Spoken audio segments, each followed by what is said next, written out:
আসসালামু আলাইকুম এভরিওয়ান, কি অবস্থা, কেমন আছেন সবাই? আশা করি সবাই ভালো আছেন। সো আসলে একটা গোপ্রো ক্যামেরা কিনেছি। গোপ্রো ক্যামেরাটা নিয়ে আজকে বিসমিল্লাহ করে বের হয়েছি। আজকে হচ্ছে শুক্রবার। তো আমরা বাবা ছেলে একসাথে নেমে পড়লাম। এটা হচ্ছে আমাদের বেড়িবাঁধের রাস্তা। আর এই রাস্তাটা থাকার কারণে আসলে আমাদের এই বেড়ির ভিতরে মানুষগুলো অনেক রক্ষা পাইতেছে। আর এই রাস্তাটা যদি কোনো ঝামেলা হইতো তাহলে কিন্তু বেড়ির ভিতরেও কিন্তু পানি ঢুকে যাইতো। আর এই পাশে হচ্ছে মেঘনা নদী। আর এটা হচ্ছে বেড়ির বাইরে। যত পানি আসে সব পানি কিন্তু এই পাশেই থাকে। তো আসলে আমাদেরও খারাপ লাগে, কেন সবাই ভালো থাকুক আমরা দোয়া করি। আর এখন চলে যাব আমাদের হরিণা ফেরিঘাট। এই যে আমার হাতের বাম পাশে যে মাঠটা দেখতেছেন, সামনে দুইটা টাক আছে।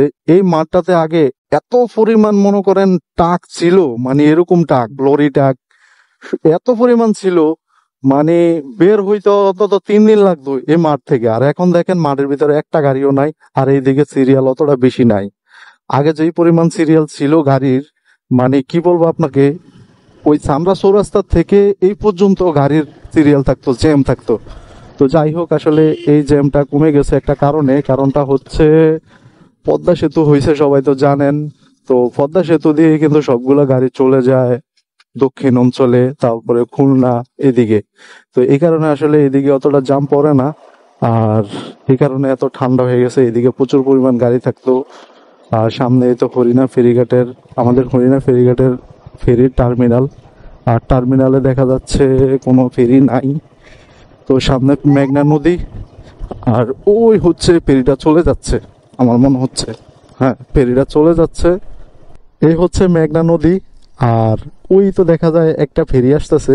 আমি ভাবছিলাম ওটা চলে যাচ্ছে, কিন্তু ওটা যে এদিকে আসে আমি বুঝতে পারি নাই।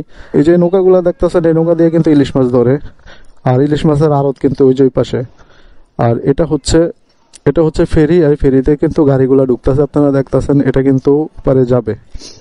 এ হচ্ছে আমার বাবাটা কিন্তু আমাকে ছাড়া কোনো দিকে যায় না, তাকে ছাড়াও আমি কোনো দিকে যেতে পারি না। আর এই তো সকাল সকাল চলে আসলাম আর বাবাটাকে নিয়ে। ওয়েদার কিন্তু অসাধারণ। আকাশে মেঘগুলা খন্ড খন্ড হয়ে আসে সাদা এই মুহূর্তে, কিন্তু সেই লাগে আমার কাছে, সেই। আর এরকম নদীর পাড়ে আসলে কার না ভালো লাগে?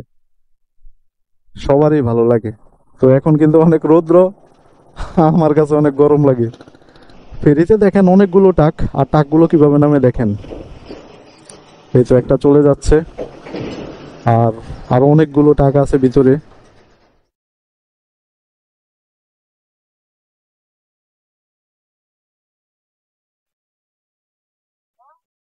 তো আসলে এই পর্যন্তই রইলো, সবাই ভালো থাকবেন। আল্লাহ হাফেজ।